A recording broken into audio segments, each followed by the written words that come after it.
नमस्कार.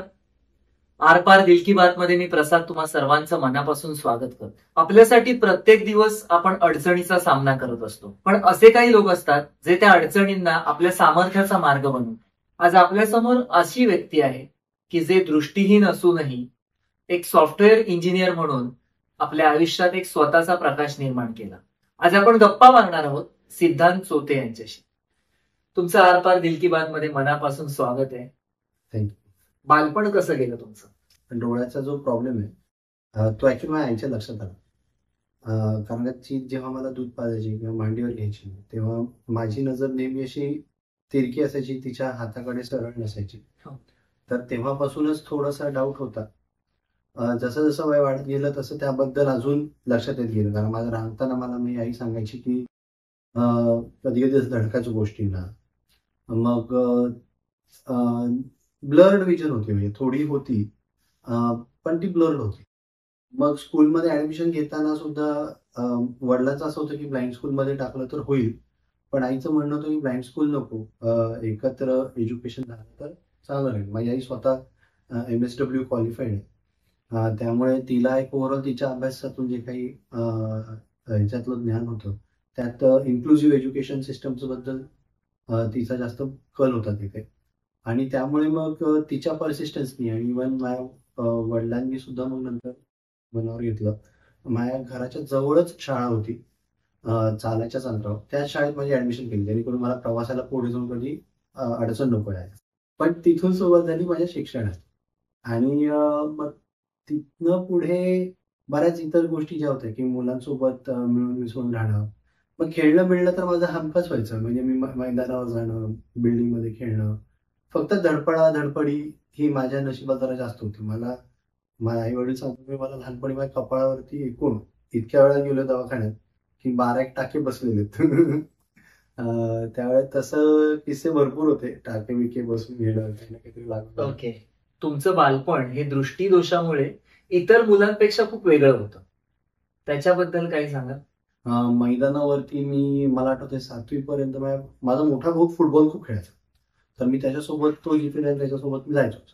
मग त्याच्या मैदानावरती फुटबॉल खेळणं असायचं तर मला त्यांनी अशा प्रकारे ट्रेन केलं होतं की मी डिफेन्स तरी चांगला करेल. कोणी येत असेल फुटबॉल घेऊन गोलच्या दिशेनं तर माझं काम होतं गोल आणि त्याच्यामध्ये राहणं आणि त्या प्रकारे खेळणं. त्यामुळे तिथे सुद्धा मी फुटबॉल खेळताना असं व्हायचं की मला लांबून जर बॉल दिसायचा नाही, लोक पळत पळत जवळ आले, तो घोळका एक जवळ आला की तिथे फुटबॉल आहे करून मग आपण गोल कुठे आणि आपण त्याच्यामध्ये उभे होत नाही एवढंच फक्त घ्यायचं आणि जेव्हा जवळ आल्यावरती बॉल कळेल त्या बॉलमध्ये पाय घालायचा. हे माझं खेळणं असायचं. आणि त्याच दरम्यान मग त्यांनी एक डॉक्टरांचे फॉलोअप्स माझ्या प्रायमरी स्कूल पासून चालू होते, पण त्याचं ऍक्च्युअल डायग्नोसिस की मला रेटिनायटिस पिगमेंटोसा आहे हे तसं माझ्या सेकंडरी किंवा प्रायमरीच्या शेवटला माहिती पडलं डॉक्टर वाघ यांच्याकडनं. तर त्यांच्यामुळे माझं ऍक्च्युअल डायग्नोसिस काय आहे, रेटिनायटिस पिगमेंटोसा आहे की ह्याच्यानं विजन हळूहळू कमी होत जाते, जी आहे ती ब्लड विजन असते, याच्यामध्ये करेक्टिव्ह काही होऊ नाही शकत. इनफॅक्ट पुढे जाऊन वाचणं बिचणं लिहिणं विणं मुश्किल होत जाऊन. पण मग तो जो इम्पॅक्ट किंवा ती जी जाणीव आई वडिलांना होती किंवा घरी माहीत होती आणि हे जे घडलेले काही किस्से आहेत त्याला अलाइन करत मग शेवटी त्यांनी सुद्धा एक असं ठरवलं की मी ब्लाइंड आहे ह्याचा एक ऍक्सेप्टन्स निर्माण करणं, माझ्या मनात तयारी करणं हे गरजेचं आहे. असं करत करत त्यांनी मला जाणीव करून दिली की मला खरंच दिसण्याचा प्रॉब्लेम आहे. मग इव्हन मला रस्ता का नाही क्रॉस करता येत आणि इतरांना कसा येतो तो, त्यांना कळतं की ती गाडी किती वेगाने येते पण ती तुला जज होत नाही. मग त्यांनी मला सांगितलं की काठी वापरणं का महत्वाचं आहे. आणि काठी वापरणं हा खरं तर एक स्टिग्मा असायचा नाही का, की अंधत्व आलं हे सगळ्या जगाला दिसणार. पण त्याच्याबद्दल माझे पेरेंट्स हे पूर्ण म्हणजे अपोजिट म्हणेल मी की दे वर ऑलरेडी प्रिपेअर्ड की ह्याची तयारी आपण ह्या मुलाची करून घ्यायची. कारण काठीला जो काय व्हाईट आणि रेड कलर आहे that's in a way a safety indication. कारण रेड कलर हा लांबना स्पॉट होतो. ते म्हणले काठी जरी तुला वापरायची असली तरी त्याचा फायदा तुझ्यापेक्षा जास्त इतरांना पण आहे. इतरांना कळेल तुला दिसत नाही, नाहीतर इतर अपेक्षा ठेवतील की तू बाजूला होशील आणि त्यामध्ये तुझा ऍक्सिडेंट होऊ शकतो. त्यामुळे तू ती कॅरी करणं महत्वाचं. मग मी 7वी 8वी पासून माझ्या शाळेत काठी न्यायला स्टार्ट केली. भले मला ती चालवता येत नव्हती, I was not good at it, मला खरं काठी चालवायचं पुढे कळलं नंतर. मग अशी तुम्ही म्हणालात की वडिलांनी माझ्यामध्ये मला दिसत नाही हे रुजवण्याचा प्रयत्न त्यावेळेपासून सुरू केला, तेव्हा मनामध्ये काय विचार येत होते? कुठेतरी मी ते मान्य केलं. मी ते काठी जेव्हा घेऊन जायला चालू केलं ना, तेव्हा मी ते मान्य केलं. दुसरी गोष्ट काय झाली, याची अजून जाणीव होण्यासाठी चेसच्या स्पर्धा व्हायच्या अंधांच्या, हो. अजूनही होतात. तर त्या चेसच्या स्पर्धांमध्ये मला घेऊन जायला चालू केलं. म्हणजे आधी थोडं चेसचं क्लासेस लावले, की एक कुठला तरी चांगला गेम असावा जो डेव्हलप व्हावा. आणि त्यामध्ये खरं तर माझ्या वडिलांची लॉंग टर्म विजन किंवा माझ्या आईची पण त्यात लॉंग टर्म विजन म्हणा, ती एक होती की ह्याला करिअर ऑप्शन्स काय काय असू शकतात. व्हाईट केन वापरायला जे माझ्या वडिलांनी मला भाग पाडलं, ते उलट मला अजूनही त्यावेळेस असं जाणवायचं की अंधशाळेतल्या मुलांमध्ये जे पार्शल विजन आहे ते खरं तर नव्हते वापरत. उलट मला त्याबद्दल माझ्या पेरेंट्स म्हणजे माझा भाऊ सगळ्यांचंच मला ऍक्च्युली आभार मानावे वाटतात की त्यांनी मला ते इन्कल्केट केलंय की हे तू वापरणं का गरजेचं आहे. तेव्हापासून मी आजपर्यंत म्हणजे कधीच काठीशिवाय इथे तिथे जात नाही. कारण का त्याच्यामुळे खूप आपल्या विजन जी आपल्याला धोका देते ना, इथे तुम्ही जसं म्हटलं मगाशी की इतर नव्या ठिकाणी गेल्यावर how do adjust to that environment is because I am very use to using the cane and then feeling for it and then checking if what I see is really the thing that I see. स्कूलमध्ये असताना बोर्डवर लिहिलेलं वगैरे, कारण तुम्ही अंध शाळेमध्ये शिकला तर मग ते बोर्डवरचं लिहिलेलं तुम्हाला कसं कळायचं? मी पहिलीत असताना फर्स्ट बेंच वरती बसायचो. तिकडनं मी लिहायला लागल्या मॅडम बोर्डावर. उठायचं 2 पावलं बोर्डाकडे जायचं, वाचायचं, मागे यायचं, परत यायचं, परत उठायचं 2 पावलं जायचं, वाचायचं, मागे यायचं. असं करत करत करत करत पहिले काढलं. मग नंतर जेव्हा जेव्हा मॅडम डिक्टेट करायचं तेव्हा मी ट्राय करायचो. पेपर लिहायचो तेव्हा मी माझे ऑलमोस्ट 6वी-7वी पर्यंतचे पेपर लिहिलेले. नंतर जसे प्रश्न वाढत गेले तसे त्याचा फॉन्ट कमी होत गेला आणि नंतर माझी विजनही डिटोरिएट होत होती. किंवा मग ज्या इन्व्हिजिलेटर असायच्या वर्गातल्या त्या इतरांच्या सगळ्यात सप्लिमेंट द्या, हे द्या, प्रश्नपत्रिका द्या, असं करता करता मध्ये मला एक प्रश्न वाचायचे, माझं उत्तर झालं की मला पुढचा प्रश्न वाचून दाखवायचे, त्यांचं काम करत राहायचे. अशा प्रकारे माझी ती प्रायमरी स्कूल पासून सेकंडरी स्कूल पर्यंतच्या एक्झाम्स मी दिल्या. मोस्ट ऑफ द टाइम्स 15-20 मार्काचा पेपर राहायचाच, कारण तेवढे 3 तास मला पुरायचे नाही. पण तरी मिळायचे 70-75 काढायचो. त्यामुळे त्याच्यात कधी फरक पडला नाही. 8वी-9वी पासून मी स्वतः माझं लिहिणं बंद केलं. कारण 5वी-6वी-7वीच्या दरम्यान कसं व्हायचं, उत्तरपत्रिकेतल्या त्या वहीतल्या ज्या आडव्या रेषा आहेत, त्या आडव्या रेषा मला दिसेनाशा व्हायला लागल्या. आणि त्यानंतर बोर्डाच्या अनुषंगानं तयारी करायची होती की बोर्डामध्ये असा नियम आहे की आपण एक स्क्राईब सोबत ठेवायचा, स्क्राईबला डिक्टेट करायचा आणि तो लिहिणं. सो हे सगळं इतकं छान जुळून आलो का नाही खरं तर. म्हणजे अभिषेक मूर्ती म्हणून तो होता, ज्यांनी माझे 10वीच्या बोर्डामध्ये एक्झाम्स दिले होते. I never forget it. आणि मी कधीच whatever is done for me during those days was invaluable. मला सायन्स स्ट्रीम घेता नाही येईल. ती त्याच्यामध्ये पण बरेच आहेत. म्हणजे कसं की बोर्डात एक प्रोव्हिजन आहे की मुलगा जर का कुठल्याही प्रकारचा अपंग असेल तर, किंवा रादर ब्लाइंडनेस वगैरे असेल तर 8वी, 9वी, 10वीतला ते जॉमेट्री विषय नाही दिला तरी चालेल. त्याच्याऐवजी अॅरिथमॅटिक्स, अंकगणित केलं तरी चालेल. आणि एक वर्क एक्सपिरियन्सचा सब्जेक्ट तुम्ही घेतला तरी चालेल. म्हणून त्यावेळेस असं असायचं की अंध मुलं जेव्हा शाळा होऊन बाहेर पडायचे, कुणातरी खुर्ची विणकाम जमायचं, कुणातरी संगीत यायचं.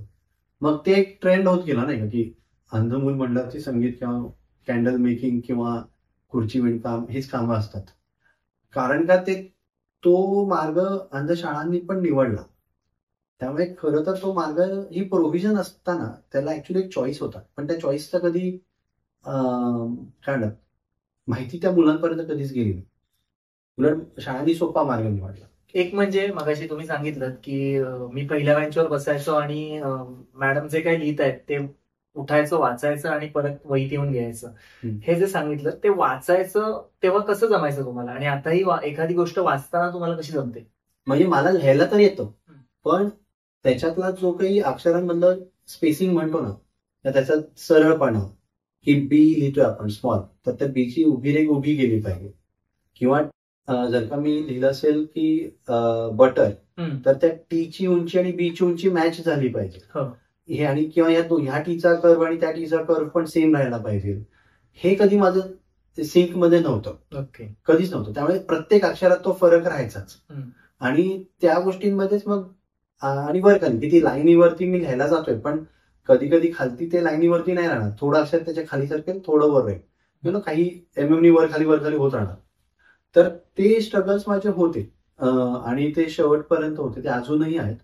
आज मला रिडिंग तर जमतच नाही, कारण म्हणजे असं होऊन जातं की माझे डोळे भयंकर दुखून जातात. Even if I try to do something. त्यामुळे मी जेव्हा 9वी-10वीत मला टॉकिंग सॉफ्टवेअर असल्याचं कळलं होतं ना, त्या पॉईंटच्या पुढे मी जास्त करून गोष्टी ऐकूनच करतोय. वरतून 5वी पासून जेव्हा मी टेक्स्टबुक्स बद्दल वाचन असं होतं, तेव्हा तर मी कॅसेट्सवरच होतो. सो मला तेव्हा सुद्धा टेक्स्टबुक्स बघायची गरज नव्हती. सो इन अ वे मी ऑडिओ फॉर्मॅटकडे हे माझ्या 4थी-5वी पासून पुढे जो शिफ्ट झालो तो ऑडिओ डिपेंडंटच आहे. पहिल्यांदा तुम्हाला कळलं की आयटी हा सब्जेक्ट आहे 11वी-12वी पासून, त्याच्यानंतर जो तुम्ही सब्जेक्ट घेतला त्यावेळेला तुम्ही कॉम्प्युटर हँडल करायला सुरुवात केली असेल किंवा तुम्हाला तेव्हा मिळाला असेल, तर त्यावेळेला तुमच्या समोर काय काय प्रश्न आले? जेव्हा मी 11वी-12वीत आलो, आयटी सायन्स विषय घेण्या अगोदर मुंबईत एक ब्लाइंड गृहस्थ आहेत, Krishnakant Mane. And that time Krishnakant Mane was into programming पूर्ण, आणि स्वतः त्यांचं आय थिंक स्टार्टअप टाईप काहीतरी होतं. पण हे 2001-2च्या काळातली गोष्ट आहे किंवा 2002-3च्या काळात, एक्झॅक्ट मला नाही आठवत. पण मुंबईत त्यांच्या घरी माझे वडील गेलेले असताना माझ्या वडिलांनी बोर्डातून पुण्याच्या सिलेबस नेलं होतं, आयटी सायन्स स्ट्रीमचं, आयटी कॉमर्स स्ट्रीमचं आणि आयटी आर्ट्स. मग आर्ट्समध्ये कोरल ड्रॉ वगैरे अशा काही गोष्टी होत्या, कॉमर्समध्ये टॅली वगैरे होतं, आणि यांच्याकडे थोडंसं जावा प्रोग्रामिंग वगैरे होतं. तर कृष्णकांत टोल्ड माय पेरेंट्स की ही सायन्स स्ट्रीम जी आहे तीच योग्य आहे, कारण त्यात कोडिंग आहे, आणि कोडिंग आहे म्हणजे टेक्स्ट आहे म्हणजे ते टेक्स्ट टू स्पीच सॉफ्टवेअर वाचणार आहे. सो तो कधीच चॅलेंज होणार नाही. सो जे काय टेक्स्च्युअल आहे, पण जे काय ड्रॉइंग आहे त्यात नका जाऊ, कारण त्याच्यात चॅलेंजेस असणार, कोरल ड्रॉ जमणार नाही. आणि टॅली अगं तो कॉमर्स जर का त्याचा विषयच नसणार असेल तर टॅलीचा तसंही आता काही फायदा होणार नाही. आणि तेव्हा मला आठवतं की टॅली आणि ते टॉकिंग सॉफ्टवेअरची कम्पॅटेबिलिटी नव्हती, पण तर तो पण चॅलेंज होता. सो तेव्हा त्यांनी सजेस्ट केलं होतं की ही स्ट्रीम जास्त बरोबर राहील, म्हणून मग IT for science, although art student. प्रोग्रामिंगचा कसं राहतं लर्निंग कर्व, आता जे मला माहिती होते की तुम्ही एक बेसिक काही कॉन्स्ट्रक्ट शिकता, मग ऑब्जेक्ट ओरिएंटेशन वगैरे कन्सेप्ट येतात, आणि मग हळूहळू तुम्ही पुढे जाता. पण तेव्हा माझं असं झालं की एकदमच जावात उडी होती त्या थेअरी सब्जेक्टमध्ये, आणि त्यात काहीच बाउन्सर जात होते, ऑब्जेक्ट ओरिएंटेशन काहीच कळत नव्हतं. आणि त्याचा खराब प्रत्यय मला नंतर झाला. मी जेव्हा इकडे निवांत म्हणून एक संस्था आहे त्यांच्यासोबत I started collaborating through my college only. म्हणजे माझा मित्र होता नितीन धावारे. कॉलेजमध्ये मी आय थिंक मी 12वीत असेल तर तो 11वीत आला होता. सो तो ह्या संस्थेत यायचा, कारण नितीनच्या थ्रू मी तिकडे यायला स्टार्ट झालो. आणि मग तिकडे येऊन माझं काम करतो मुलांना कम्प्युटर शिकवायचं, जेवढं मला येतं तेवढं त्यांना शिकवायचं. ओके. आणि ते जेव्हा मी शिकवायला स्टार्ट केलं ना, त्यावेळेस MSCIT हा तर एकदम फुल ऑन कोर्स होता की सरकारी जॉब पाहिजे असेल MSCIT व्हायचं पहिला हवं. सो MSCITचं एक पुस्तकासोबत प्रॅक्टिसची सीडी आहे. मग ती सीडीचं एक सॉफ्टवेअर असायचं ज्याच्यामध्ये तुम्ही क्वेश्चन प्रॅक्टिस करू शकत होते, आणि त्या सीडीच्या सॉफ्टवेअरचं आणि आमच्या टॉकिंग सॉफ्टवेअर जे जॉज म्हणून होतं ह्याचं काही जुळत नव्हतं. आणि नशिबानं जॉजमध्ये मी वापरत तेव्हा अशी, दिस इज 2005-2006, मी FY टाइप्स असेल. ओके. सो त्या दरम्यान मला अंदाज आला होता की प्रोग्रामिंग साधारणतः काय असतं, आणि जॉजमध्ये एक स्क्रिप्टिंग नावाचा फीचर आहे, आणि त्या स्क्रिप्टिंगने तुम्ही ज्या ऍपला जॉज चालत नाही त्या ऍपला जॉजनी कसं चाललं पाहिजे आणि कसं वाचलं पाहिजे ह्याची तुम्ही स्क्रिप्ट स्वतःच्या हाताने लिहू शकता, आणि तुम्ही कीस्ट्रोक्स ठरवू शकता की ह्या कीस्ट्रोकला हे घडलं पाहिजे आणि ते जाऊन वाचलं पाहिजे. ह्यासाठी मग तुम्ही ती स्क्रीन सगळी आधी समजून घ्यायची, कशी कोड झाली किंवा कशी लेड आउट आहे, आणि मग ते जॉजला सांगायचं. तर त्याच्यामध्ये माझ्या प्रोग्रामिंग कन्सेप्ट पण खूप क्लिअर झाल्या, आणि त्याच्यामध्ये मी ती स्क्रिप्टिंग करून त्यांना शिकवायचो शिकवून झालं की रात्री घरी यायचो, रात्री आलं की स्क्रिप्टिंग करायचो आणि दुसऱ्या दिवशी परत त्यांना प्रॅक्टिस साठी त्यांना ती स्क्रिप्ट रेडी करून ओके द्यायचो. हे असं मी करत करत माझं प्रोग्रामिंगच्या स्किल्स अजून शार्प होत गेले. ओके आणि मग सी प्रोग्रामिंग शिकलो. तिकडनं मग माझ्या वडिलांनी माझ्यासाठी ना करिअर प्लॅन बनवला होता एक प्रकारे. ग्रॅज्युएट झाल्यानंतर आणि आता आयटी पण एक सब्जेक्ट निवडला होता, त्यामुळे आयटी साईडला जर का मी काही कोर्सेस केले तर तो एक ऑप्शन होता. आणि 4-5 करिअर ऑप्शन्स माझ्या डोळ्यासमोर at the end of my education होते, ज्यामध्ये मग माझं ग्रॅज्युएशन नंतर इव्हन एक PGDCA नावाचा कोर्स आहे, post graduate diploma in computer applications, ज्याला कुठल्याही स्ट्रीमची लोक चालतात. आणि सेम MCM डिग्रीला तुम्ही जर का हा डिप्लोमा केला असेल 2 वर्षाचा तर MCM डिग्रीला तुम्ही सेकंड इयरला जाता, चांगले मार्क असतील तर. माझा तोच पास झाला. त्यामुळे मी आर्ट्स नंतर सायन्सला या डिप्लोमाच्या थ्रू पोस्ट ग्रॅज्युएट कॉम्प्युटरमध्ये झालं. म्हणून मग एक असं झालं की तिकडे माझा जम बसत गेला ना. ब्लाइंड मुलं बुद्धिबळ खेळताना त्याच्यात घरं आहेत, ती 64 घरं आहेत, ती कशी काय चाल आणि ते कसं काय लक्षात ठेवतात आणि ते कसं काय वाचतात. ऍक्च्युली बुद्धिबळाचा जो बोर्ड असतो का त्याच्यामध्ये तो लाकडाचा बोर्ड असतो. असा समजा की व्हाईट बोर्ड घेतला जातो आणि त्या व्हाईट बोर्ड वरती ब्लॅक स्क्वेअर पेस्ट होतात. सो आता काय झालं, ब्लॅक स्क्वेअर वर व्हाईट स्क्वेअर खाली आलं लक्षात. आता तो ग्रीड तो हाताने फील होतोय. प्रत्येक बोर्डला मध्ये होल असते, सॉरी प्रत्येक स्क्वेअरला मध्ये होल असते, जिकडे मग तो पीस जो असतो तो पण लाकडी पीसेस की त्याला खालनं रिवेट लावलेले असतात. ते रिवेट्स त्या होल्स मध्ये जाऊन बसतात. त्यामुळे पीसला हात लावला तर पीस नाही हलणार आणि पीस नाही पडणार. नंतर व्हाईट आणि ब्लॅक पीसेस मध्ये फरक करायला त्यापैकी एका पीसला वरती खिळे ठोकलेले राहतात आणि त्या खिळ्यानं असं लक्षात येते ज्याला खिळा आहे तो ब्लॅक, ज्याला खिळा नाहीये तो व्हाईट.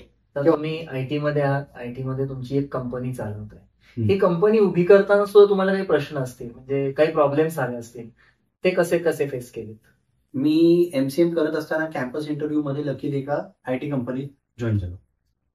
तेव्हा चेतन केळकर म्हणून जे फाउंडर जे होते, ही was the one was taking my interview. Me SEO साठी जॉब अप्लाय केला होता, बट मला शेवटी PHP प्रोग्रामिंग मध्ये जॉब लागला.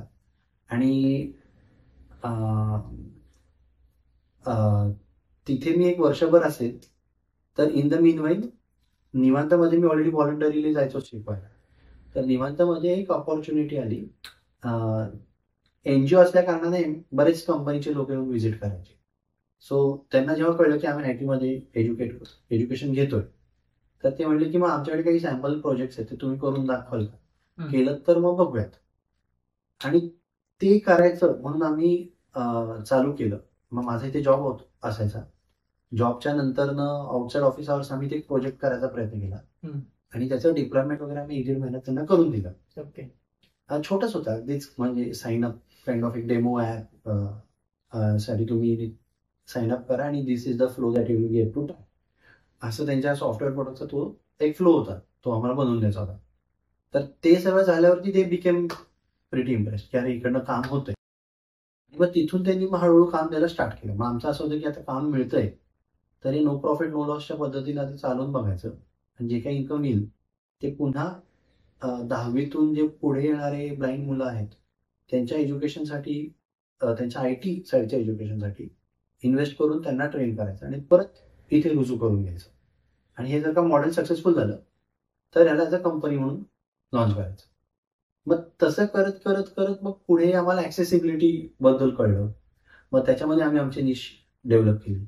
मग त्यात एक विंग स्ट्रॉंग होता in over a period of time आमचं मग हे कंपनी एस्टॅब्लिश करण्याचं प्रॅक्टिकल झालं की आता आहे गोष्टींचा टर्नओव्हर वगैरे व्यवस्थित होत चाललाय तर वी कॅन स्टार्ट ऑन अ.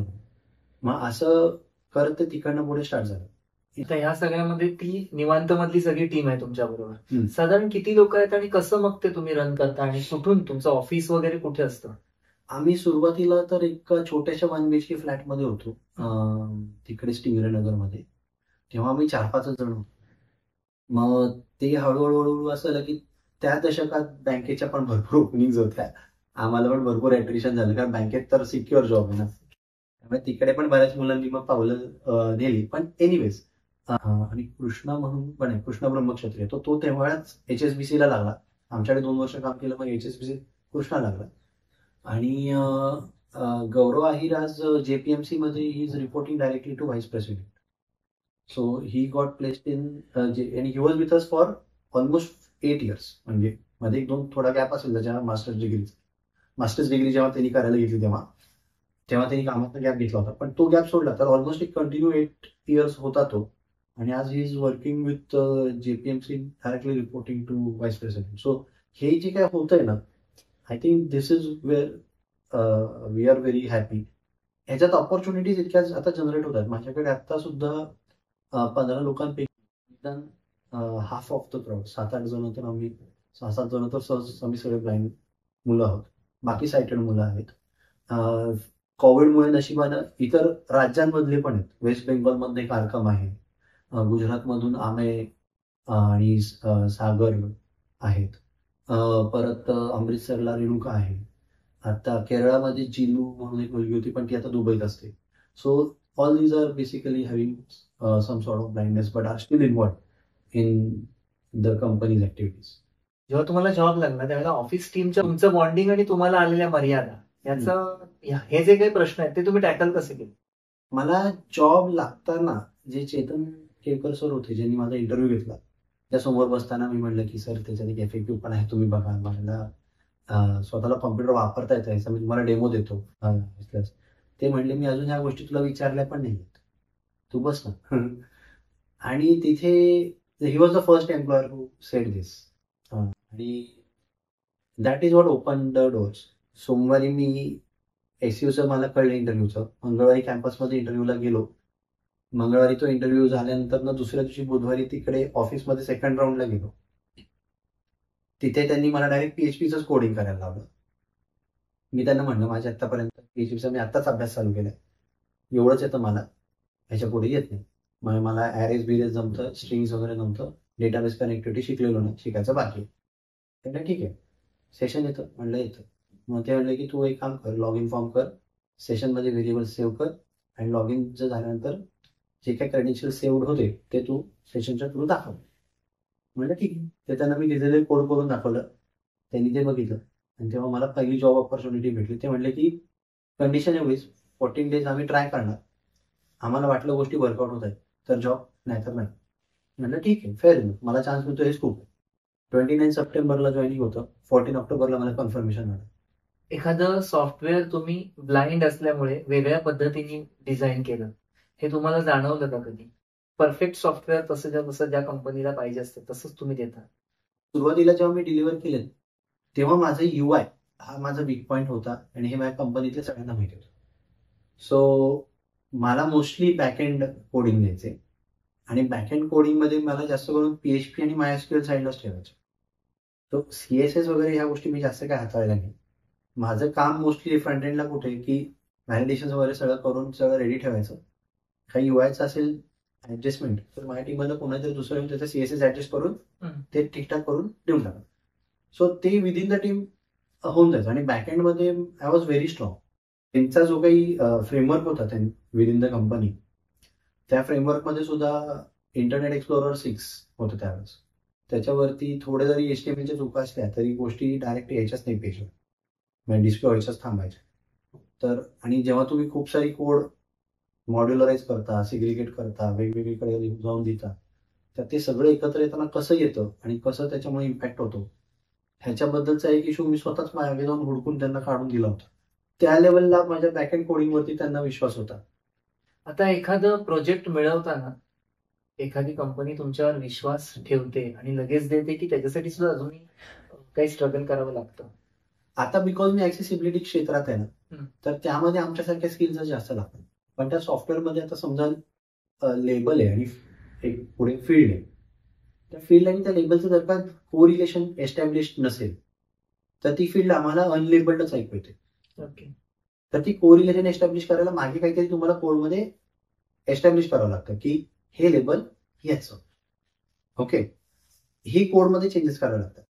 तो ह्याबद्दलची माहिती आम्हाला का मिळाली? कारण आम्ही हे इश्यूज फेस करत होतो, म्हणून आम्ही याचे सोल्युशन्स शिकलो, म्हणून त्याच्या एक्सपर्टीज आज आमच्याकडे आहे. आणि डेव्हलप कंट्रीजमध्ये हा मॅन्डेट आहे की प्रत्येक ऍप्लिकेशन ह्या पद्धतीनं असलंच पाहिजे. म्हणून जेव्हा कोणाची तरी तिकडे लिगल केस ठोकली जाते तेव्हा ते लोक काम आउटसोर्स करायला किंवा कुठल्या तरी अशाच एक्सपर्ट्सला शोधतात. सो तिथे मग मला माझ्या ऍबिलिटी स्पीच करायला वेळ नाही लागत. तर तुम्ही कोडिंग करता, हम्म. तुम्ही कोडिंग अंधारात करता पण इतरांना प्रकाश देता असं तुम्हाला वाटतं? हा, कारण ऍक्सेसिबिलिटी जिथे जिथे जाईल तिथे तिथे शेवटी आमच्यासारखे युजर ज्यांना स्ट्रगल आहे त्यांना त्या गोष्टींना वापरायला सोपंच होणार आहे. सो जिथे जिथे जर का आमच्याकडनं कोड होत असेल तिथे तो एक्सपिरियन्स चांगलाच होईल. एखादी 50ची नोट आहे किंवा 100ची किंवा 500ची, हे कळतं कसं तुम्हाला लगेच? 2000 रुपयाच्या नोटा येण्याच्या अगोदर त्या नव्या नोटा आल्या नाही कसं छोट्या छोट्या मुलं, त्याच्या अगोदर it was very very less actually. त्या नोटांना एक अर्धा का 1 सेंटीमीटरचा डिफरन्स असायचा on length and on breadth. आता सगळं विस्कळीत आहे. आय रिमेंबर की तुम्ही 1ची नोट घेतली त्याची ब्रेथ सेम, पण ती 2च्या नोटेला गेलं की ब्रेथ वाढणार हाफ सेंटीमीटर, 5ला गेलं हाफ सेंटीमीटर वाढणार, 10ला गेलं हाफ सेंटीमीटर, 20ला गेलं परत वाढणार, 50ला गेलं की लेंथ नाही वाढणार ब्रेथ वाढणार, आणि 50 पासून परत लेंथ वाढत जाणार की 100 अजून मोठी आणि त्याच्याहून मोठी 500. हे इतकं परफेक्ट होतं त्यावेळेस. मग नंतर ना ज्या काही नव्या नोटा नवे कॉइन यायला लागलं ते सगळंच विस्कळीत झालं. खरं आपण सुरुवातीला व्यवस्थित होतो. 2चा कॉइन त्याला 11 कोन होते, तो गोल नव्हता, त्याला 11 साइड्स होते 2च्या कॉइनला. 5चा कॉइन हा जड होता आणि 1चा कॉइन हा गोल होता. 50 पैसे एक पेक्षा छोटे होते. ही जेव्हा सिस्टम होती ना ती परफेक्टली ऍक्सेसिबल होती. आणि त्याच्यानंतर आता जो काही गोंधळ झाला, आता नशिबानं युपीआय आलं. त्यामुळे युपीआयने आयुष्य परत सोपं करून टाकलं आमचं, कारण मग नोटा ठेवायची गरजच नाही मग. तर युपीआयने सगळं काम चालू होतं. तुमचं मग फॅमिली लाईफ कसं चालू आहे? लग्न, तुमची मुलं, हे सगळं कसं कसं होत गेलं? माझा प्रेमविवाह, अंजू मला निमंत्रणाच भेटली त्यावेळेस ती आली असेल शिकण्यासाठी. जसं सगळे मुलं बाय वर्ड ऑफ माउथच येत होते निवांतला की इकडे 10वी नंतरच्या शिक्षणाची सोय आहे, मुलांना ट्युशन्स वगैरे घेतले जातात. तर मग तेव्हा ती यायची आणि त्याच्यातूनच मग आमची थोडी ओळख झाली पुढे पुढे. आणि काही ट्रिप्स वगैरे होत्या निवांतच्या थ्रू, तेव्हा पण आमची ओळख झाली अजून. आणि फायनली मग एकदा आली वेळ तेव्हा तिला मी विचारलं होतं. तर तिचा नंतर होकार आला. नशिबानं म्हणजे चांगलं असं आहे की तिला पार्शल विजन जरी असली तरी तिने तिच्या स्कूलपासून आतापर्यंत ब्लाइंड स्कूलमध्ये असताना तिने बऱ्याच मैत्रिणींना सांभाळण्याची, ज्यांना ब्लाइंडनेसचा जास्त त्रास होता तिच्यापेक्षा. तिला तो अंदाज होता की कसं घेता येईल काळजी, म्हणून ते पण एक खरं चांगलं झालं की मला तिने होकार दिला. आणि तिचा स्वभाव पण असा आहे की म्हणजे मोकळ्या मनाची एकदमच. मग आमचं घरी जेव्हा कळलं तेव्हा घरच्यांनी पण आम्हाला म्हणजे मंजुरी दिली आणि फायनली आमचं 2018 मध्ये लग्न झालं.